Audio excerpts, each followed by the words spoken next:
if they're kind of mixed in with you, depending on how far you've advanced, you're probably going to start creating the same circle of like, oh, I know him. How do you know him? Oh, Chicago. That's Interesting. actually a good point, too, because that is kind of the case, I guess. I do have a lot of friends. I do know a lot of people from Chicago because of that. So yeah, you're absolutely right. I win, baby. Yeah. No, I'm kidding. But, all right, cool.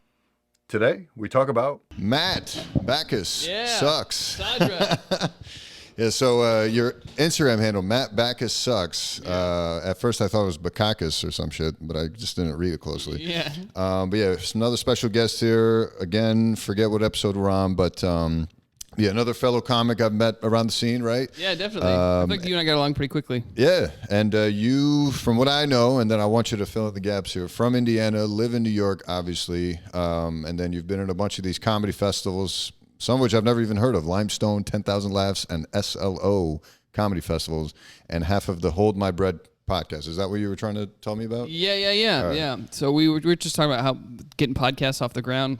I used to do it with 2 other comedians, and then we were seeing some growth or whatever. We had got emails. We were getting a little bit of traction, but they're like, we're just not seeing the growth. It's like 50 episodes is nothing, so they quit. So I'm rebooting it with Joel Bachowski. He was at the stand last night. Okay. He did the opening for the stand. So Gotcha. for the roast battle. So yeah, we're rebooting that in September, and we're gonna try and. What's like the theme, or are you doing a whole new thing now? So it's gonna be the same. It's gonna be along the same lines of finance, but we're doing some different stuff with it. So it's gonna be more structured. Before it was kind of loose. We're gonna do some news stories. We're gonna. It's kind of like we're gonna run it almost like a hedge fund, where the goal is eventually to get Patreon people to donate to the Patreon, and everybody that donates to the Patreon, we're gonna put it in the stock market. We're gonna be very transparent with what we're investing in, and we can't give people money back or anything, but we're gonna have Patreon, bonuses and we'll take emails and stuff. Why finance? Is that just like a background of yours? Or? No, not at all. I moved to New York about 4.5 years ago, and I don't know. I mean, I never have been confronted with like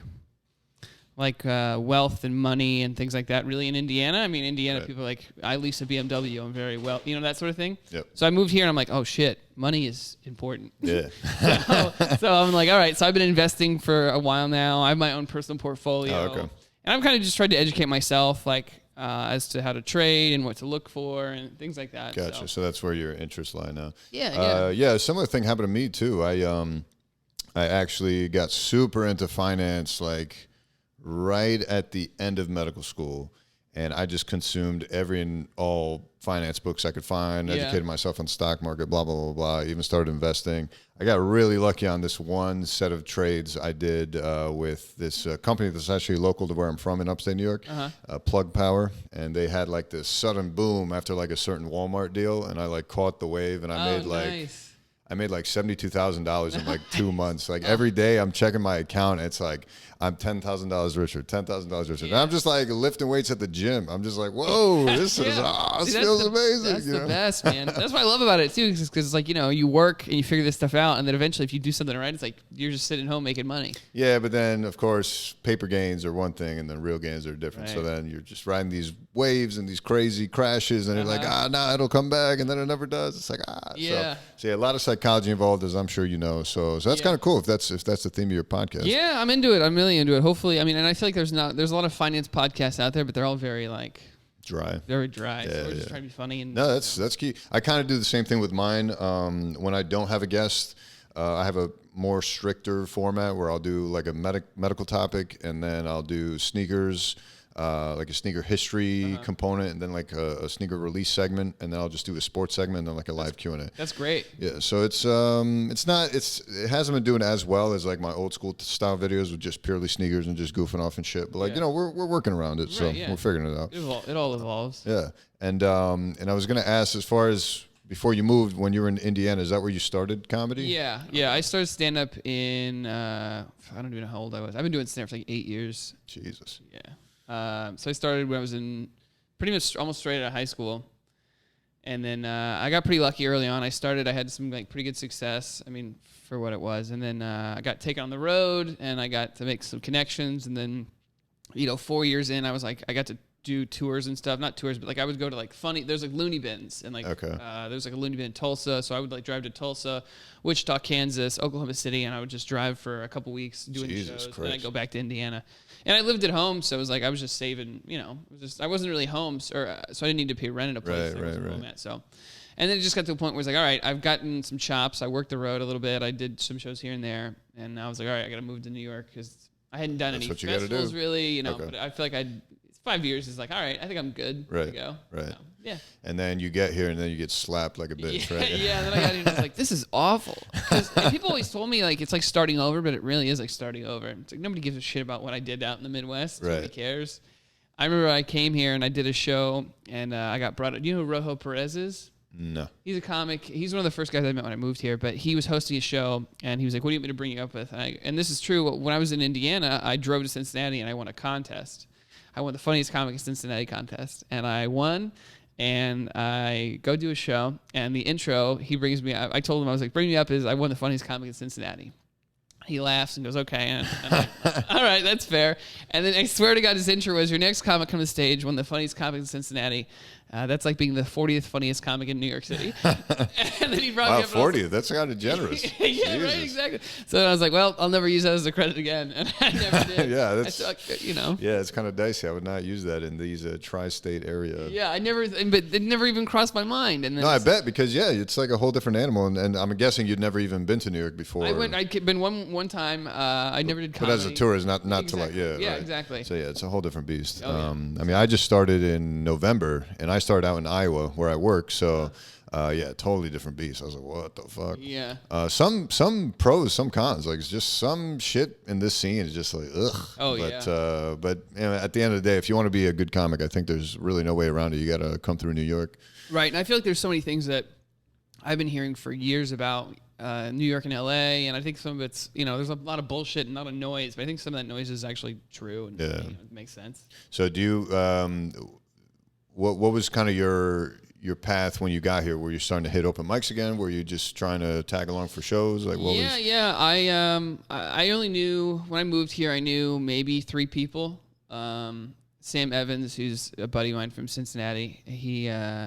He was really good friends with, really good to me when I first moved here. So he like introduced me to some people, but basically just ran around, did mics. Some of the best advice I got when I moved here, I think I just told somebody this. I was at a mic the other day, and I gave somebody this same advice. Is some of the best advice somebody gave to me is find people that are at your level and because it's like you're all gonna, if you're all theoretically you all stick with this, so you're all coming up together. Yeah. So it's like you need to make friends with people because if you're planning on doing this for a while, you're going to be with them for a while. Right. So it's like make friends with these people. You can gauge your progress by these people. You can like help each other on shows. You help each other in this way. So that's what I did. I just kind of found the people that had moved here around the same time as me and just kind of made friends with them. Gotcha. People talk about classes, comedy classes sort of thing, not like as like a teaching class, but just as like a year. Hierarchy. Exactly, yeah.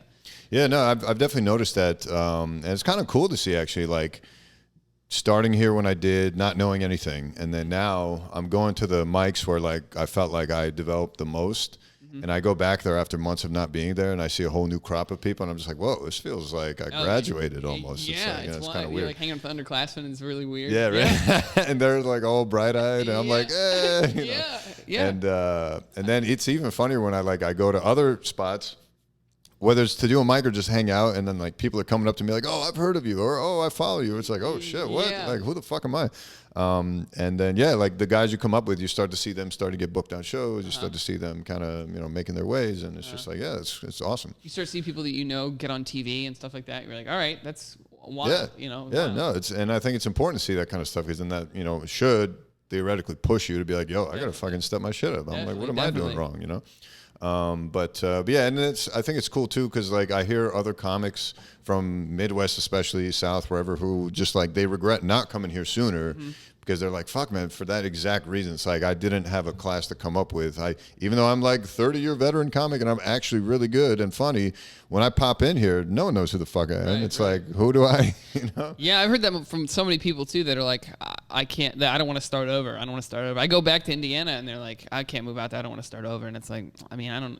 It's I guess. Yeah. And that's why for anyone listening to this bullshit, my number one advice is move to New York as soon as possible, and don't fuck around with no, I'm gonna go to so when I go to Iowa, I know several funny comics in Iowa. And a couple of them have moved to Denver because they're like, they outgrew Iowa. They're like, all right, the scene here is next to nothing, especially compared to New York City. Right. And then Denver is a big step up for them. Right. But ultimately, it's not New York. And it's just like, if your reason is, hey, I want to move to Denver for comedy, then it should be New York. Like, it should not be any other city, in my opinion. I don't know if you... No, I don't know. I mean, I think there are benefits to that. Because a lot of my friends, a lot of people I know moved from where they were from to Chicago to New York. And sometimes I wish I'd done that because I've seen these comics come from Chicago to New York, and they know more people. I don't know, coming from Chicago, I think it gives you, I don't know if it's a credit sort of thing, but it's also like, I don't know, like me moving from Indiana to New York, I think I would have, if I'd gone to Chicago first, I would have made more connections, would have been a different... It's not too late. You could always go back.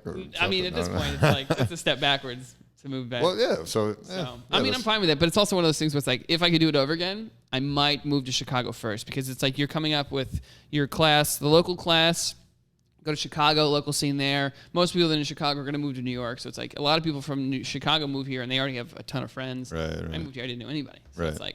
Yeah, but I would argue, especially because you said it yourself, it would be a step back doing it now. I would argue if you're doing your thing in New York, by the time those Chicago guys with their network gets over here, if they're kind of mixed in with you, depending on how far you've advanced, you're probably going to start creating the same circle of like, oh, I know him. How do you know him? Oh, Chicago. That's Interesting. actually a good point, too, because that is kind of the case, I guess. I do have a lot of friends. I do know a lot of people from Chicago because of that. So yeah, you're absolutely right. I win, baby. Yeah. No, I'm kidding. But, all right, cool. And to you, I just plopped in, hey, I'm an open mic here, but I'm also living pretty good. It's like, it just doesn't compute. You know? Yeah, but, people are not, I don't know if it's jealous but people just see what they see and they don't think about anything past that. Like exactly what you said. It's like... So now talk to me about like your style of comedy, because I think I've only seen you perform once live. That was at freestyle. Yeah, freestyle, yeah. That was I had a weird set that night, I think. I don't know. I feel like I do... That's all. I mean, it's kind of tough. It's not like you're doing finance jokes. No, not really. I don't think I have any finance jokes. Money's not funny, But no, hey, I take it very seriously. No, I don't know. I do a lot of like autobiographical stuff. I feel like I just have like, I don't know what it is, but I feel like I don't know if it's because it's the way I look or who I am or what. But I feel like a lot of just shit happens to me where I'm like, is anybody else seeing this shit? Interesting. Like people will say shit to me where I'm like, are you kidding? Like, can you give me an example? I mean, I have a story I tell on stage about how these people came up to me once, and it was a Japanese man and a Japanese woman. They came up and took a photo, and then I was like, whatever. And then after they walked away, the man goes, my wife thinks you have a small face. And I'm like, what the fuck? What? Like, what? And so I have a story about that. So they legit just bum rushed you, took a photo. So I'm a tour guide during the day, and so at the end of the tour, they took the photo. I see. And so like that's stuff like that is like that or. Is that how you and Tim met? Because he was doing the tour bus tours and shit? I don't actually remember how we met. I met Tim early on when I moved here, but I don't remember when we met. He took me out to dinner like once or twice, and he was very nice. He gave me a bunch of good advice. He was like, it's not just about doing well. It's about like turning a room. Like, you see comics doing badly. You go up there and you make it a good room. Closing out shows. He gave me a bunch of good advice, but I can't remember where we met. But I don't know. I have a lot of like, I don't know. I've done some drugs. I have like drug stuff. I just kind of talk about myself and talk about thoughts and penises, vaginas, all that classic stuff. Yeah, but I'd like to think I put my own spin on it. Well, yeah, obviously I would hope we all do that. Yeah. But I haven't really been doing a ton of that raunchy type material as far as like sexual type shit. Although I have a few things here and there, but I tend to try to avoid that because. Just from my limited experience in stand-up, again, I'm less than a year into this thing, but from my gut feeling, it's like a lot of those jokes come about because people, especially younger comics who legit don't know diddly squat else, it's like, what else are you going to fucking talk about? Right. This is what you know, your fucking penis. Right. And I'm trying to get away from that because I feel like it shows a sign of... wisdom might not be the right word, but it's like, hey, I'm capable of being funny without like resorting to like these like easy, not hack premises, but it's just like There's so much else to talk about, and Right. no one else is talking about it. So if you're able to talk about it and make it funny, you will stand out because everyone's going to be able to be like, oh, remember the dick joke guy? It's like, Right. which of the 11? You Right. know? Yeah. And I do think, I can't think of who it is now, but I do think that it's cool to have jokes about things that people don't have. I mean, I have a friend of mine, I forget who it is, but there's somebody, I was just talking to somebody about they have like a joke about an elevator. And it's like a joke I've never heard about an elevator. Stuff like that's great. That Yeah, no, sticks out. absolutely. Yeah, mundane topics for sure. There's definitely a quality to like putting an interesting spin on it. But then other things. So like a lot of it for me is like medical stuff because like I don't really hear a lot of other medical comedy. And then that's why I was asking you about the finance jokes. Like, you know, money may not be funny, but if you can find a way to make it funny. Well, I have like a lot of jokes about like being people. To me, this kind of plays into the whole money thing. I guess is like dating. I have like a lot. I've been very lucky and dated a lot of very successful women. So I have a lot of jokes about dating successful women and being successful. And success is like a big theme. I would say lately success has been a big theme over my act. Is I have a lot of jokes about. I do have some jokes about money and being, you know, apartments and all that stuff that comes with. So do you rotate your jokes and just keep it like a steady, healthy diet of the same jokes, or like are you constantly hitting open mics to like try new stuff? Like, what's your process? I don't go to a mic really unless I have something new to work on, or unless I'm. And how often is that happening? Like once a week, once a month? It depends.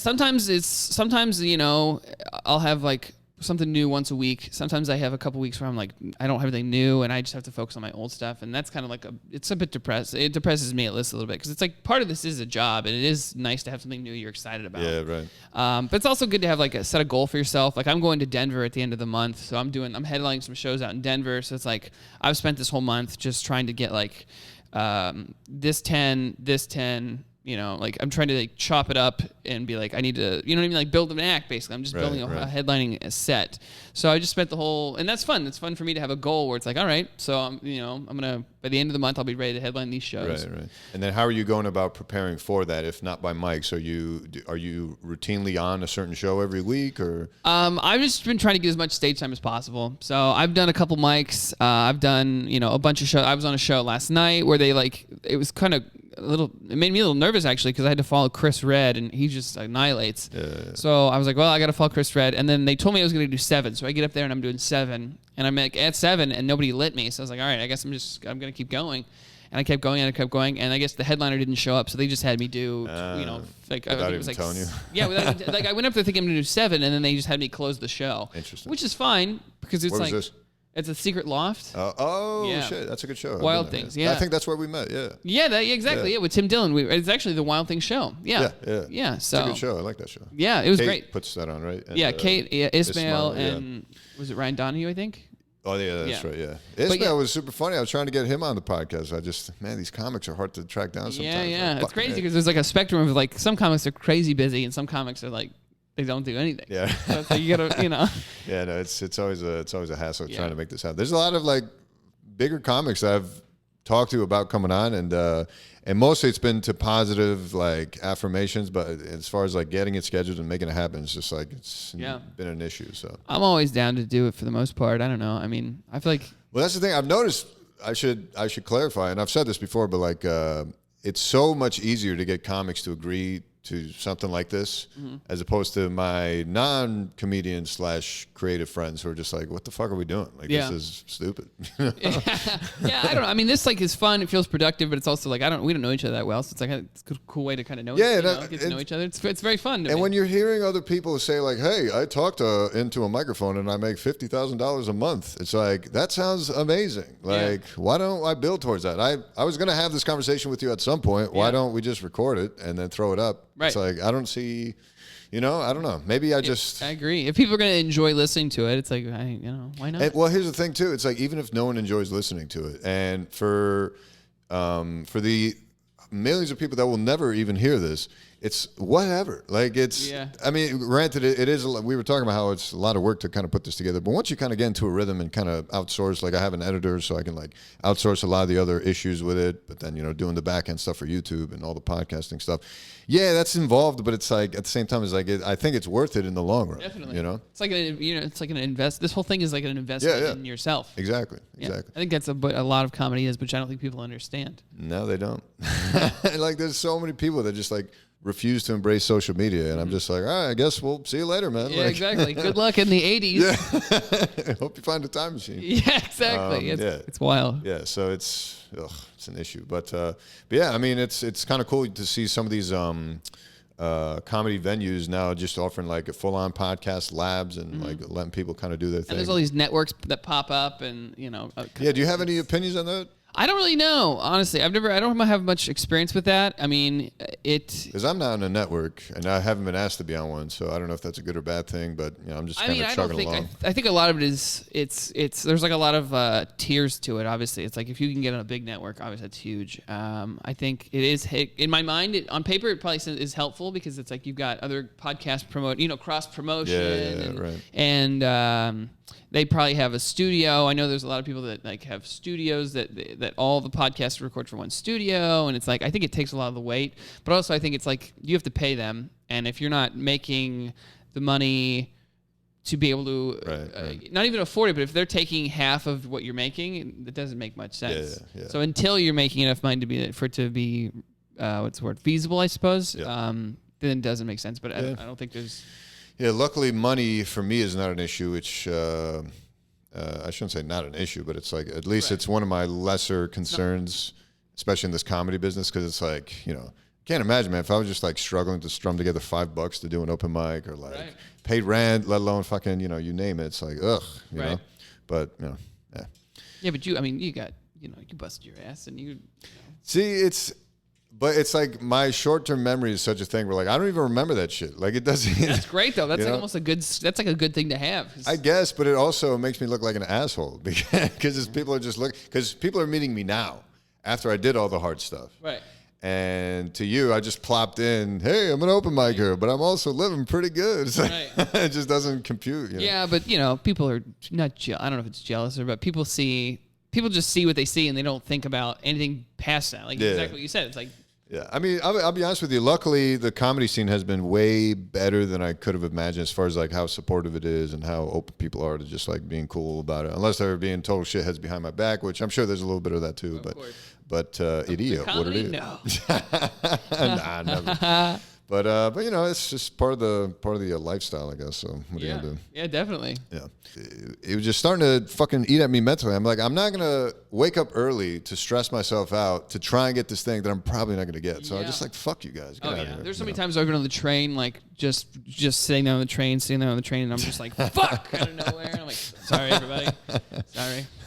Now, I wanted to ask you about this profile pic of yours where you're holding up, I think, the sneakers that you're wearing right now. Yeah. Is there something to that? Is this just like that was actually at Limestone, the comedy festival I did a couple of, when was that? Like this past June. Okay. And they had I think it's Small and Tall Photography. They're just like really good photographers in Bloomington, Indiana, where the festival is. And they did headshots for people. And I don't know, I like shoes a lot. So I was like, I'm going to try and get a headshot or get like a picture, like a nice headshot I can use to promote with a pair of shoes I like. And those are like the newest pair. These are the newest pairs of shoes I have. So I was like, I'll do that. I haven't seen these shoes. These are the Puma what? They're the Hirachis. They're actually Hirachi. Oh, are they? They're like Hirachi grips. Oh shit, they are Nikes. I thought I saw a Puma logo on the back of them. Interesting. Yeah. So what's like your go-to sneakers? I mean, I like a lot of Nikes. I own a lot of Nikes. I'm not a big Adidas fan. I own a couple of, like the Ultra Boost doesn't do much for me. I mean, it's like a cool shoe, and there's some cool colorways or whatever. But I like Nike a lot. Like I like the Hirachi because there's something about the way the Hirachi looks. Like these look like armor in a video game to me. Like I love the zip up and like the straps and technical as fuck, man. Tech wear is in right now. Yeah, tech wear is. I love that. So I don't know. I like. I guess these are like definitely my newest, but these are my favorite. I don't wear these too much. Do you go for like limited hype type of releases? I do. I don't have any good. I have really bad luck. Like I have really bad luck overall. Not just with shoes, but I enter all the raffles. I have like a couple. Like I have my phone. I have like a couple iPhones or like iPads or whatever that I have the app, so I like run 3 of them at once, and I never have any luck. Nothing. Yeah. No, same thing happens to me. I to the point where I just stopped. I was like, fuck it. I'm just gonna buy resale, I guess, and that's just what it is. Yeah. I wish I could. There's so many shoes I missed out on that kill me. Yeah. No, that's why it is a blessing again to be able to have access to that regardless. But Yeah, dude, it was just starting to fucking eat at me mentally. I'm like, I'm not going to wake up early to stress myself out to try and get this thing that I'm probably not going to get. So I just like, fuck you guys. Get out of here. There's so many times I've been on the train, like just sitting there on the train, and I'm just like, fuck, out of nowhere. And I'm like, sorry, everybody. Sorry. What's something you really wanted that you missed out on? I mean, all the Off-White, any Off-White thing. I love like the Off-White, the Halloween. Oh, the All Hallows Eve, God, dude. yeah. Gorgeous shoe. It's so bad. And I love the Prestos. Like the Prestos are incredible. Off-White Prestos? Yeah. By far one of the, as far as like hype to comfort ratio, it's like up there as one of my top 3 probably. Oh my God. Yeah, those to me are so fucking sick. Yeah, pretty much any of the Off-White things I like. There was a couple, what's it, like the John Mayer wears them a lot. They look a lot like these, the Vapor, not the Vapor Max, I don't think. He had a Vapor Max colorway that, so when Acronym put out their Vapor Max. That's the one, the Acronym, those are the ones. The pink one, they're like pink, green, and blue. The Prestos, you mean? No, maybe they are. I can't remember now. I've kind of blocked them out of my mind because it made me too upset to think about. Pink, green, and blue. Unless you're talking about I'll look them up. I know he made his own, what do you call it? A Nike ID. Yeah. That looked like a Super Soaker type of thing. And it had I think it was a Air Max Force 270, something like that. I have those. Oh, you do? Yeah, the Air 270 is like the green. It has like the green bubble with the orange. I think it's something like that. I have those. Oh, you do? Okay. Yeah. Yeah, because I saw him bragging about those. I was like, okay. Yeah, he posted them. I bought them immediately. Yeah, no, he's got taste, man. Yeah, it's super legit. These right here. One of these blue ones. Oh, fuck. Oh, those. Okay, yeah, the Prestos. Yeah. Yeah, those are the Prestos. Yeah. So those are the newer I don't want to say 2.0 Acronym Prestos, but like the first set of releases, he went nuts for too. Like the one I have, which is like the hot lava. Yeah. I think it's that first one right next to it. Yeah, that one. Yeah. And then the olive one is by far like the most popular, just because it's the most wearable. But for me, I have so many other olive shoes. I was like, fuck, I don't need that. But like, I love the wild color combinations because like I never see them elsewhere. And because I have so many other like muted things to wear, I don't really care about buying the louder stuff because like I can, not afford, but like I can tolerate having a few loud pieces because I have so many other pieces to choose from. Yeah, if it was my only pair of sneakers, I wouldn't, obviously wouldn't do it. That'd be kind of dumb. That's the thing I would love to do too. Is like I have a decent shoe collection. It's okay, but one of my goals is to have enough shoes I can wear a different pair every day of the month, and I want to be able to like look at a pair of shoes and not have to be like, it's not practical as far as the color. Like, you know what I mean? Like, there's so many shoes I've looked at where I'm like, these are cool, but it's like, I cannot wear these. It's not practical. Yeah. It's not practical. I can't, the clothes I'd have to wear these is not going to be. Right. Not that's kind of like me with my favorite pair, which is the Red Octobers. So, like, they're not practical whatsoever. Like, and their whole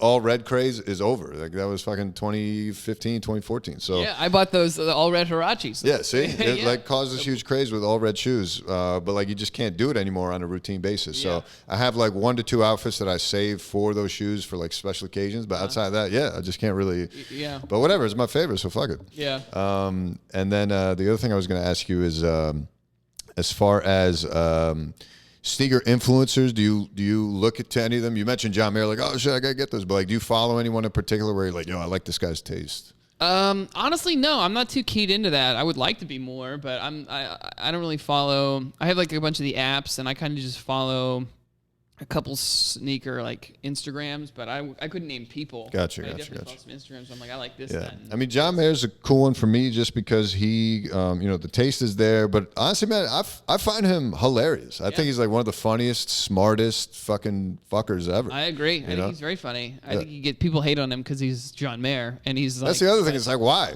Yeah. Soothing voice, great song catalog. Yep. He's fucked every girl I ever wished of fucking. That's why people hate him. That's why these are the reasons people hate him. I guess. I mean, just fucking get over him, man. He's killing it. Yeah. Be friends with him instead of hating him. That way, maybe you'll, get some access to the genius, Yeah.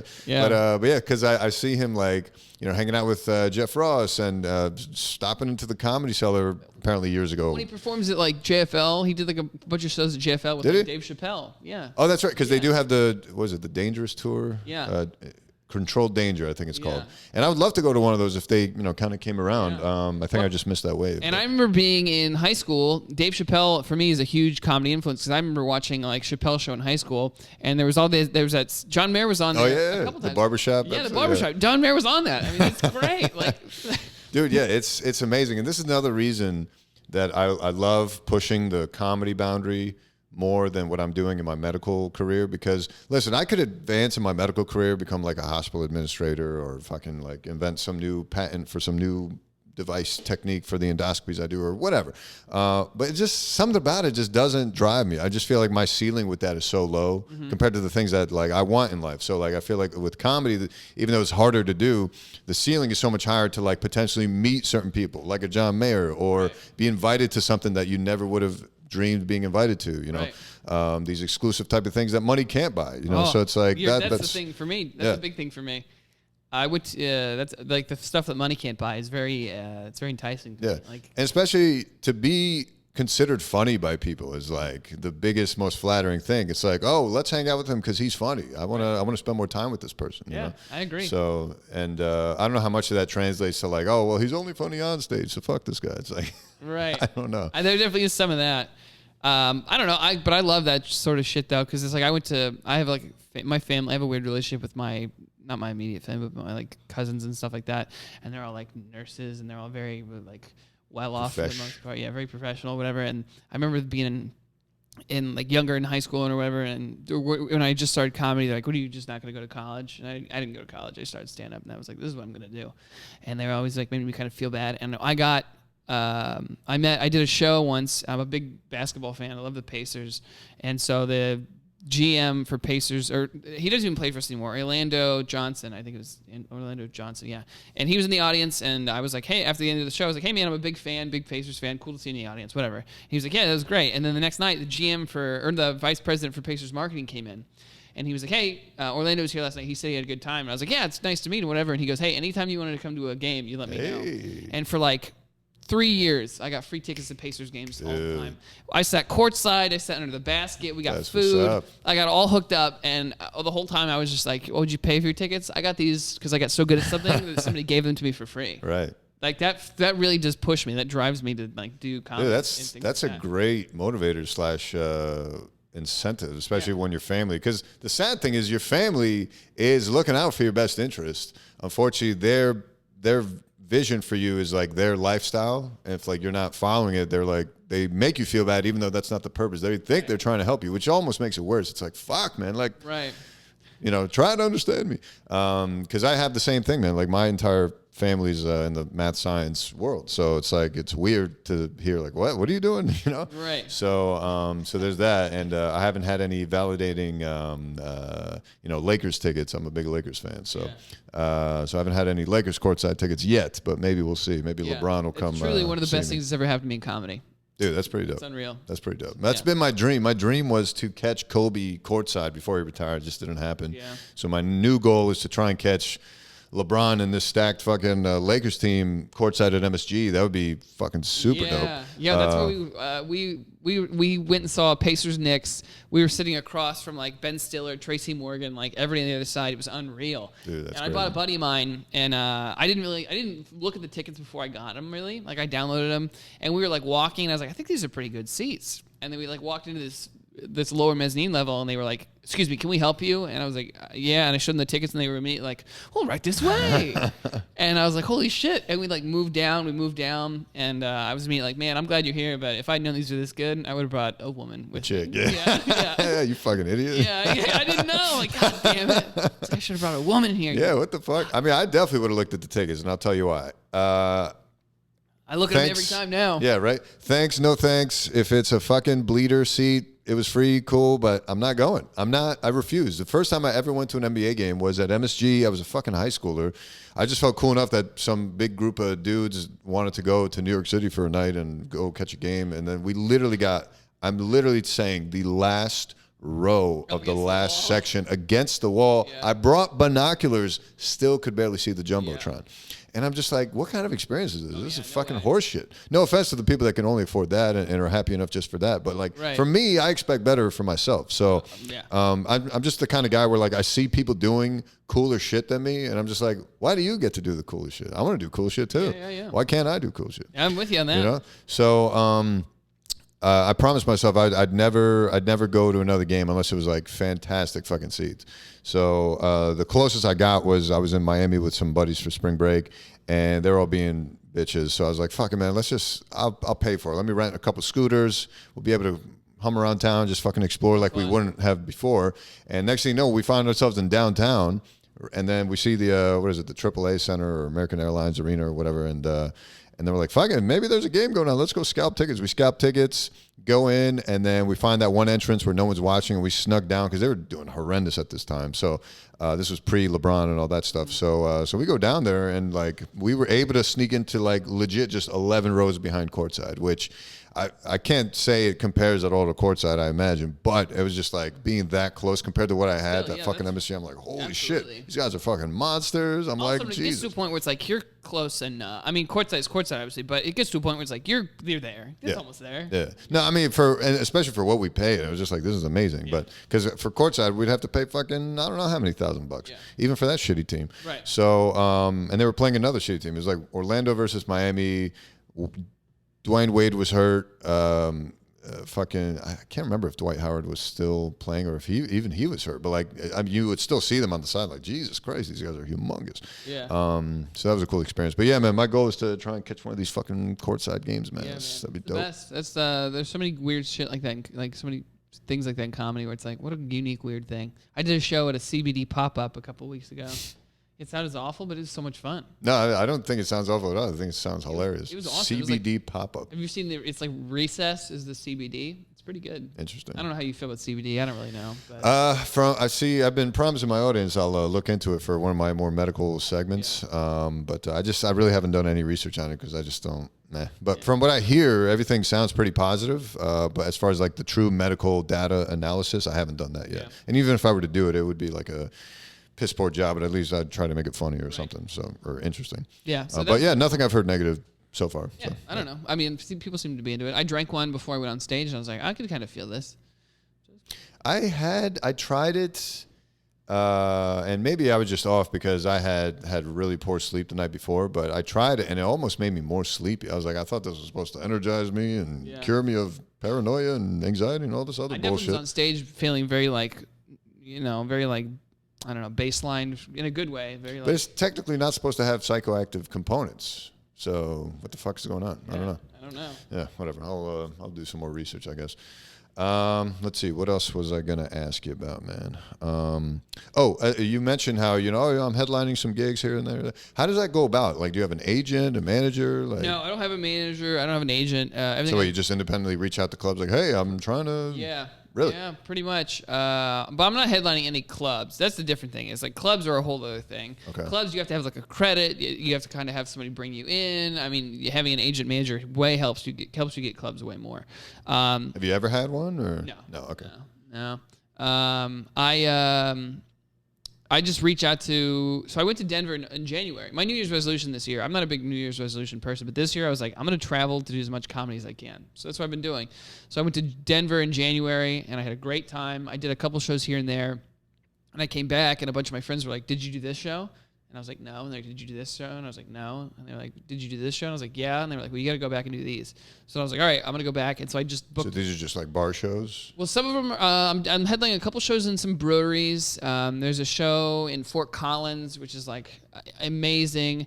There's these two shows on Sunday called in Boulder. There are two shows. I think they hold like 100 and something people each. They both sell out. It pays. It's one of the best shows in the country, from what I've been told. Interesting. So I didn't get to do that last time, so I'm going to do that. So I just reached out to them. Yeah, but that's interesting because like if you're selling it like it's this amazing show and it's always sold out, so I imagine they don't have trouble finding comics that want to go there, right? Definitely not. So what's going to make you stand out really when you reach out to them and they'll be like, yeah, sure. Well, so the only reason I reached out to them, it's kind of sucks because it's like you have to like. I went out there the first time, and you kind of have to prove yourself to people. Right. So then you go out there and you prove yourself, and you come back. It's an easier trip. For the Boulder show, I saw the people there, and I did well in front of them, and I didn't get much back. But then I did Limestone, and one of the people that helped book the show was at Limestone. They saw me do well at the festival. I see. So then I reached out, and they were like, booked immediately, not even a question. They were like, yeah, these are the dates. Here you go. That was the first show I booked of the trip, actually, was these two shows. Gotcha. So it's all about just proving and showing what you can do. And I don't know, I feel like people look at me and assume a lot about me. So it's like I really feel like I have to bring comedy and show what I can do. And Well, I'm assuming you submit tapes and this, Yeah, this I have the tapes, and it all plays into it. Instagram and all that stuff plays into getting booked and stuff. Right. So yeah, but I just email. I sent out some stuff. I got some recs from people. I know a lot of people out in Denver, so it's like it wasn't too bad. Yeah, I'm gonna go to like probably Boston or Nashville or somewhere else before the end of the year. And did they put you up in hotels and stuff, or is that all on you? That's on me. I just find people to stay with because a lot of the stuff is like. I mean, I can't afford to stay in a hotel for the whole trip. Right, so I will just find people that will be like friends of mine. Like I know a friend of mine, Nick Dean, he's out there, and I'll be like, hey, I need a place to stay. And he'll reach out to one of his friends who are comics, and they'll let me stay with him because it's like. Dude, that's a dope thing about comedy too, is like just making these networks where like you always have a place to go and people to talk to and all that kind of shit. That's right. So cool. Comics helping comics, and a lot of these people too. It's like they're gonna maybe move to New York, so it's like they would be down to meet a friend. Yeah, right. If absolutely. they moved to New York. Plus, I mean, being from New York, people are like. Ooh. Exactly. Being from New York, people are like, wow, very impressive. Right. It's like pretty sweet. Yeah. Sure. Exactly. No, yeah, I definitely get that vibe too. Even just being a person, or I guess, I am a doctor, so like I'm sure that adds this little mystique to me that like I don't think I deserve at all, but like you'll tell people out in Iowa that I'm from New York, and they'll be like, oh, it's just like, dude, it's just a place. Like, yeah, but also it's like being a doctor is huge everywhere. Even if you were a doctor in Iowa, people are like, wow. But then you're a doctor in one of the fucking one of the hardest cities I would imagine to be a doctor in. That's even bigger. It's like being a lawyer here. Yeah, but it's kind of not, because for medicine at least, it's like it's very saturated. So everyone and their mom wants to be here. There's only so many hospitals and so many opportunities. So, and even then, it's a supply demand thing. So, like, you don't make nearly as much here as you would in like bumblefuck areas in the country, which makes sense. I mean, I guess so. Like they have a bigger demand for your services out there because no one else is there. So now when someone gets sick out there, they're like flying helicopters out to like a tertiary care center like 100 miles away, and it's like the cost would be much lower if they could just have someone come in. I never thought about it like that. Yeah. It does make sense. Yeah. So but you're absolutely right though. I mean, people here, you live here. People that's how crazy New York is though. Just living here, people are like, that's impressive. And you're like, okay. Yeah. Yeah. It's that's literally all I do here is just live here. Yeah. Because I'm working only in Iowa. It's a pretty sweet gig. 2 weeks a month out there, 2 weeks a month here, typically. Occasionally 3 and 1 or 1 and 3. But yeah, when I'm here, I'm just doing comedy or playing PlayStation. Like that's great. Yeah, that's what I do. But I definitely got to do more of the comedy stuff because I've definitely hit a rut where like I just don't feel funny. I don't, it's like a whole thing. But that'll come and go forever. Yeah. I'm sure you've been through it being 5+ years in. But yeah, that's just the toughest part, especially for me, man. Because like it's one thing for you starting so young. You're still young and you're this many years in, right? For me, it's like, I know I'm going to be better 10 years in, but like, dude, in fucking 10 years, I'm going to be 42, you know? It's like, fuck, Well, that's the thing though. You were kind of talking about the move to New York. People always want to move to New York sooner. I wish I'd started stand-up sooner. Yeah. Well, no, that's what people say too, is like, oh, no matter what year you start, you think you should have started sooner.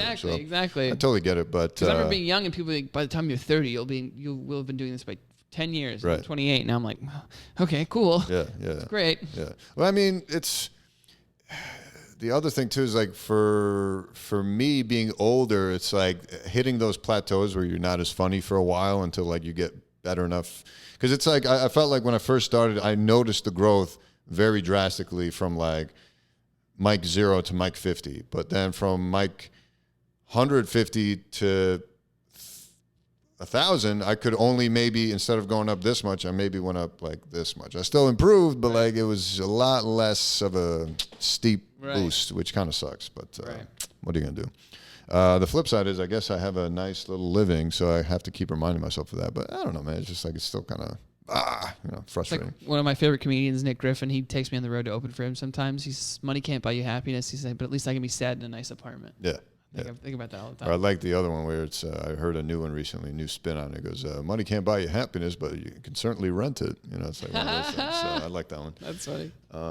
And yeah, money's such a touchy subject too, because like I didn't have a lot of it growing up, and I got made fun of and kind of not ostracized, but like kids are talking about cable. They find out you don't have cable, now you're not cool. You can't afford the Adidas or the Nikes, you're not cool. Yeah. And then you're like, all right, I guess I need to make a fuck ton of money. And then you do that, and then now you hang out with people that don't make any, and now they hate you for having too much money. It's like, fuck, man. You can't win. Yeah, it's fucking I never thought annoying. about that. Yeah. Which is hilarious talking to Tim Dillon, because like he has that whole angle. It's like, give me your money. I want all the money. You know, it's and his perspective is so like in dire contrast to mine, which I'm like, I'm always looking for like the positives in life, and he's always looking at the negatives and the cynical view. And you need both. You need like both forces, because not everything is roses, and not everything is fucking, you know, terror. But like, you know, especially things like swindlers and what's not crooks? What's the right word? Con artists and shit. People like Tim Dillon are going to be able to sniff those people out much quicker than someone like me. I'll be like, oh, his intentions are good. It's like, no, dude, you got to fucking have some balance here. Right. Yeah. Yeah. But I don't know why I brought that up. No, I think that's interesting. I mean, that's like a definitely unique perspective. It's because it's like people assume it's like, I just need to make money and then I'll be happy. And it's like everyone thinks that, but it's like, yeah. No, I've had plenty of problems. I have plenty of lonely nights despite this view. Yeah. Hanging out up here alone. But yeah, that's just life, I guess. I don't know. Yeah. I think it becomes normal eventually. You know, like this is just normal now, which is fine. Yeah, yeah. Well, that's the other thing. It's like I'm constantly trying to improve and evolve. So like I want a bigger place eventually. I want even more shoes. I want this thing to grow. I want to be a better comedian. I want to be a better doctor. I want to be, you know, all these other things. So it's just constantly wanting more, which in some levels is healthy, but in other ways it's kind of unhealthy. I'm jealous of people that are just like, duh, I'm good. You know? Yeah.